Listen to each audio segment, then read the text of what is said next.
Hey guys, Lego Saber here today, and there's just so much Pokemon X and Y information from Corocoro. Someone left the faucet on, everything leaked here. They need to get plumbers over there. So, getting on to the information here, Xeranis is a fairy type, just fairy type, and knows the ability Fairy Aura. And with same type attack bonus and this ability Fairy Aura that boosts fairy type moves, all the dragons are running away from Xeranis right now. They're just leaving. They don't want to be by him. They're scared of him. And Xeranis also knows Geo Control, so we don't really know what that type of move is or anything. Moving on to Yveltal, it is a dark flying type and knows the ability Dark Aura, which boosts dark type moves, so again, it's going to be very powerful when it uses dark type moves. And it knows the attack Deathwing. They're probably going to change the name from Deathwing to like Vicious Wing or something, because they don't want to put that out there because it's like not good for children because it says death in it or something. So they're probably going to have to change that, but we'll see what it just got changed to. Moving on, my favorite Pokemon reveal of the day, it's Goondo, the Kung Fu Panda #2, Pancham Evolution. It's the aggressive Pokemon. You can see his fists are already up. He's ready for a fight. And he has his ability Iron Fist. He's a fighting dark type. And he also knows the move Hammer Arm. This guy evolves from Pancham from a special method of evolution. They don't specify what the special method is. So I'm eagerly waiting to see what they have. Moving on to these jelly guys, we got Maki in the top right corner, the rotation Pokemon, and he evolves to the guy to the left. His name is Caramanero. And this guy is like bird head on top. He looks like a bird. It's like his bird top is flying everywhere. It's feathers, I guess.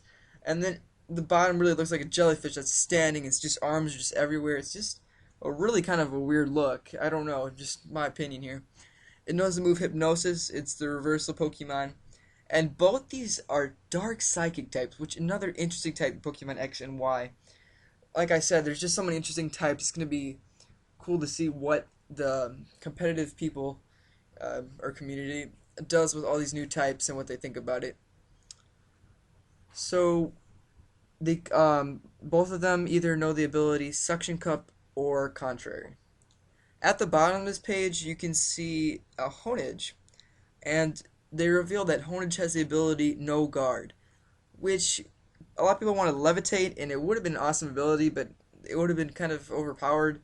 And even with No Guard, No Guard's a really good ability, so it still kind of is a little overpowered, at least what we think. We've never seen it, in actual battle or anything.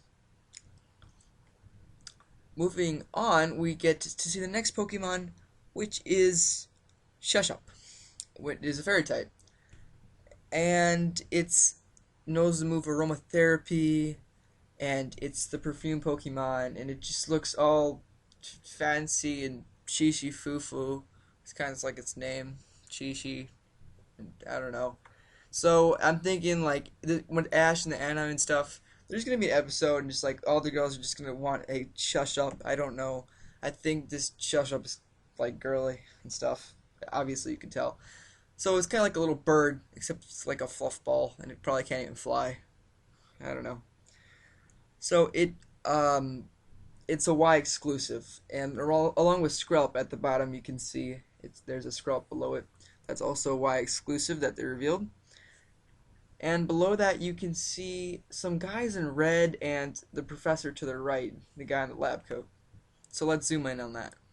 Alright, so the guys to the left are the bad guys of this region, and they're called Team Flare, and that's why they're all red, because when you think of Flare, you think of red, and in my opinion, Flare's really not that cool of a name. Like, I thought they could have thought of something better. I don't know.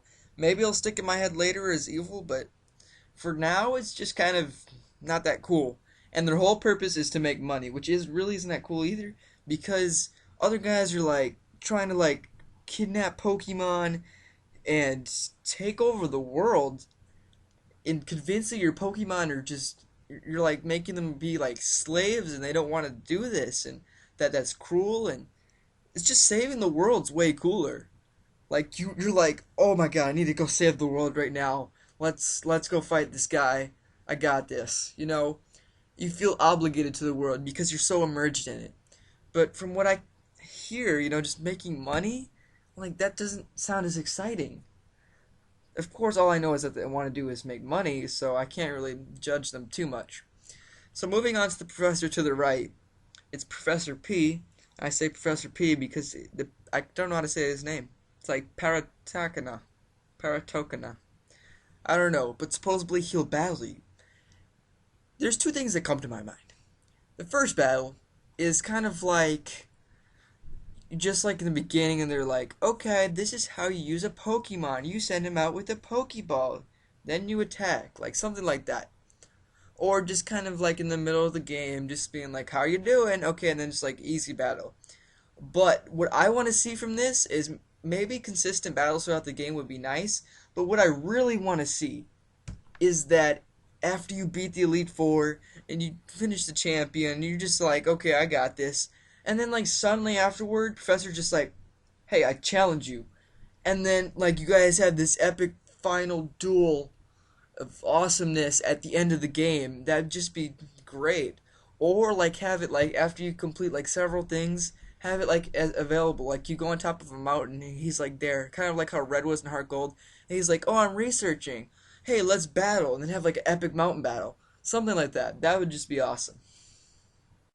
Okay, the next thing we have here is the cotton candy Pokemon. He's literally a cotton candy. I mean, come on, you can see it. There's a handle of a cotton candy right there. Like you can hold this guy like you're about to eat him, except I'm not sure if he would taste good. I kind of want to know now, but I don't think I'm going to eat a Pokemon. Anyways, continuing, he's a fairy type, and there's just so many fairy types. I'm just thinking, is Dragon type going to be nearly as good as it was before? Probably not, because there seems to be so many fairies. It has the ability Sweet Veil, and that lets nobody on your team, or pretty much any of your allies, cannot fall asleep, which would be kind of useful in competitive play. So we'll have to see if anybody really uses that or not. And he knows the move Drain Kiss. He is also an X exclusive, and below him is actually Clauncher. Like I said, is an X exclusive. Also, below Clauncher, or kind of to its left, is the first gym leader, which is named Shitaron or something like that, and he has kind of like robot hands, or I guess it's a he, or you can't tell if it's a he or she really. I don't know. It's a he actually. Yeah, I think it's a he. So he has robot hands all over, and who knows what he is, but with robot kind of reminds you of electric. I don't know. Probably not. That we have no idea. We just kind of the artwork here. And to the right is Zakuro, which is supposed to be like athletic or something. So maybe like a fighting type gym leader. We really can't tell with these photos. Well, that's it for this time. Thanks for watching, and I'll see y'all next time.